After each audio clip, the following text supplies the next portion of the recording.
চরের যার দলিল আছে সে জমি ভোগ করবে। আর যে সমস্ত জমিগুলো একশোনা লিজ দেওয়া হয় ইউনো কিংবা ডিসির থ্রুতে, সেই জমিগুলো আপনারা বিএনপি গণ অধিকার পরিষদ সহ সমাজের গণ্যমান্য ব্যক্তিরা আপনারা লিস্ট করে দেবেন যে ভূমিহীন তাকে যেন দেয়, যে যার জমি আছে, যার অর্থ আছে, যে সম্পদশালী ব্যবসায়ী, সে যেন চরের জমি না পায়।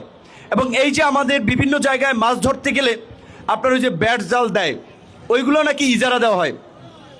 এখন থেকে এই সমস্ত এই ব্যাট জালের এই সামান্য মাছের জায়গা এগুলো করে ইজারা দেওয়া হবে না, এগুলো ওপেন থাকবে।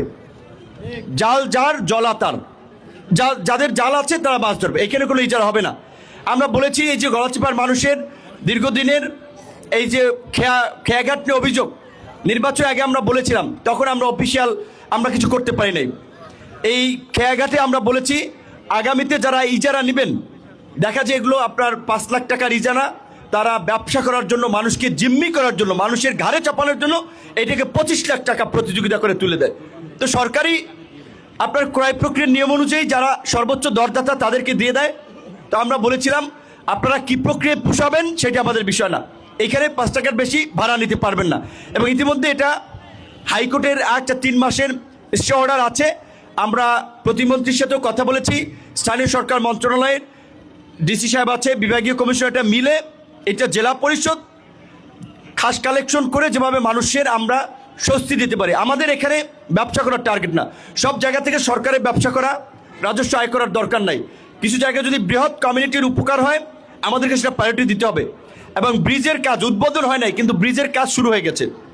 আর এটা যেহেতু আগামীকালকে উদ্বোধন করার কথা ছিল, আমাদের আরও একজন মন্ত্রী, 2 জন প্রতিমন্ত্রী থাকার কথা ছিল। আপনারা জানেন এই দক্ষিণাঞ্চলের 3টা ব্রিজ, আরেকটা হচ্ছে পটুয়াখালীতে আর একটা বাকেরগঞ্জে, এই 3টা ব্রিজই একত্রে উদ্বোধন করার কথা ছিল। কিন্তু আগামীকালকে যদি ক্যাবিনেট মিটিং হয় তাহলে আমারও ঢাকা চলে যেতে হবে, ওই মন্ত্রীরা আসতে পারবেন না, তাহলে হয়তো আনুষ্ঠানিক উদ্বোধনটা ঈদের পরে হতে পারে, বাট কাজ কিন্তু শুরু হয়ে গেছে। তো আপনাদের সকলকে ধন্যবাদ এবং শুভেচ্ছা, আপনাদেরকে অগ্রিম ঈদ মোবারক, ঈদের শুভেচ্ছা। বিনীতভাবে অনুরোধ করি, আমরা যেটা বলছিলাম এই গলাচিপা 10 মিনাকে আমরা শান্তি এবং সম্প্রীতির একটা নতুন জনপদে পরিণত করতে চাই। ছোটোখাটো বিষয় নিয়ে নিজেদের মধ্যে ঝগড়া ফ্যাসাদ মারামারি করবেন না। কিছুদিন আগে আমার নিজের এলাকা চরবিশ্বাসে দেখেছি, নিজের আত্মীয়, যে বলছি পরিবারের লোকেরা এমনভাবে কোপাইছে মনে হয় গরু কাটছে। এইভাবে একটা মানুষ মানুষকে কোপাতে পারে? এটা রোজার মাসে হিংস্রতা, বর্বরতার পরিচয়।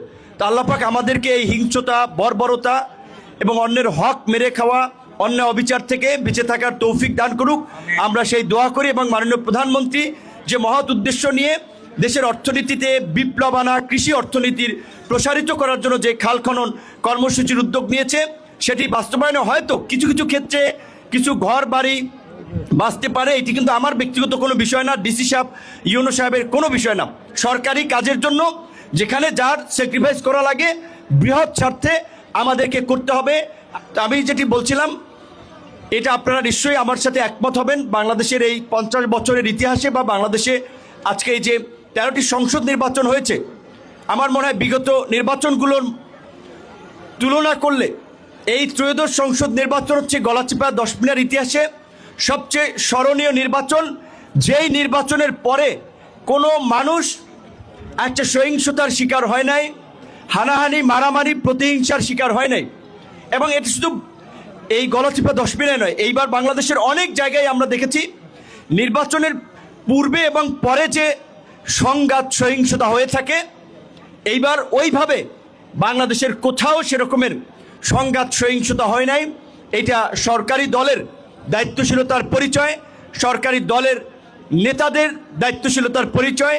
এটা তারেক রহমানের নেতৃত্ব, তিনি আমাদেরকে সবসময় বলেছেন সরকারের যে বিভিন্ন সামাজিক সুরক্ষার কার্যক্রম আছে, এই যে ঈদের আগে আপনারা বিজিএফ পাচ্ছেন, বয়স্ক ভাতা কিংবা এই ধরনের বিভিন্ন কার্যক্রম, এইখানে যেন কোনো দল বিবেচনা করা না হয়, এটা প্রধানমন্ত্রীও বলে দিয়েছেন। তো কাজী আমাদের যারা বিশেষ করে যেহেতু বিএনপি গণ অধিকার পরিষদ আমরা একসাথে নির্বাচন করেছি, আমাদের দায়িত্বশীল নেতৃবৃন্দকে অনুরোধ থাকবে